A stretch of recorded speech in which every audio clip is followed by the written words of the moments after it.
Kisah-kisah menarik pasukan elit Indonesia ini memang tak sedikit yang luput dari perhatian publik. Seperti kemampuan intelijen tempur yang tak diragukan lagi. Satu di antaranya kisah Sersan Badri, bukan nama sebenarnya, anggota Satuan Intelijen Kopassus atau Sandi Yuda Sersan Badri ditugaskan untuk masuk ke lingkaran utama Gerakan Aceh Merdeka, GAM, pada 2003. Sebelum ditumpas habis, GAM sempat berulah beberapa kali di Aceh. Basis militer mereka berada di Lok Seumawe. Sebelum memasuki GAM, selama 1 tahun, Sersan Badri memetakan situasi lapangan Aceh terlebih dahulu. Bukan perkara yang mudah bagi Sersan Badri untuk memasuki lingkaran GAM. Misi yang dilakukan Sersan Badri bisa dibilang misi top secret. Hanya pimpinan saja yang mengetahui misi tersebut. Sersan Badri memutuskan menyamar sebagai seorang pedagang buah durian. Ia mengirim dagangannya dari Medan ke Lok Seumawe. Ada pengalaman unik yang dialami oleh Sersan Badri. Ia pernah ditempleng aparat saat melewati pos penjagaan, karena diminta jatah durian.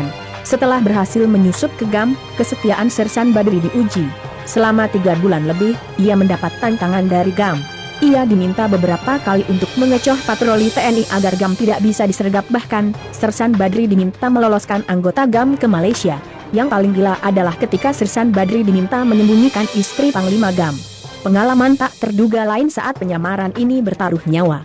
Karena misinya yang sangat rahasia, Sersan Badri ditembaki temannya sendiri ketika GAM dikepung prajurit TNI. Ini merupakan satu di antara bukti penyamaran tingkat tinggi Kopassus, hingga temannya sendiri terkecoh. Setelah Idul Fitri pada 2004, perintah menangkap hidup atau mati 3 pimpinan GAM, yaitu Muzakir Manaf, Sofyan Dawud dan Syed Sanan. Sersan Badri memberikan informasi keberadaan tokoh penting GAM tersebut.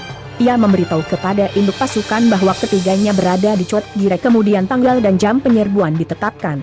Kopassus menyerbu markas GAM di Rawa-Rawa Cot Girek. Satu target, Syed Adnan dan ajudannya seorang desersi TNI berhasil dilumpuhkan. Mereka tewas akibat tembakan di dada dan perut, namun 2 target lainnya berhasil lolos, yakni Muzakir Munaf dan Sofyan Dawud. Mereka lolos dari penyerbuan karena menyingkir ke kawasan Nisam. Kendati demikian, Sersan Badri berhasil menemukan senjata yang digunakan dan sumber daya GAM. Tim intelijen Kopassus berhasil menemukan bongkar muat sebanyak 125 pucuk senapan milik GAM. Senjata itu berhasil diselundupkan dari Thailand ke Malaysia. Sumber daya GAM berasal dari perdagangan ganja kering yang berasal dari Aceh Timur dan Aceh Utara. Ganja tersebut dikirim melalui kapal kecil dari jalur laut ke Malaysia. Selain itu, GAM juga meraup uang dari perusahaan besar yang beroperasi di Aceh dan warga setempat. Mereka diwajibkan memberi dana perjuangan GAM mulai dari hewan ternak, sawah dan kebun dikenakan pajak.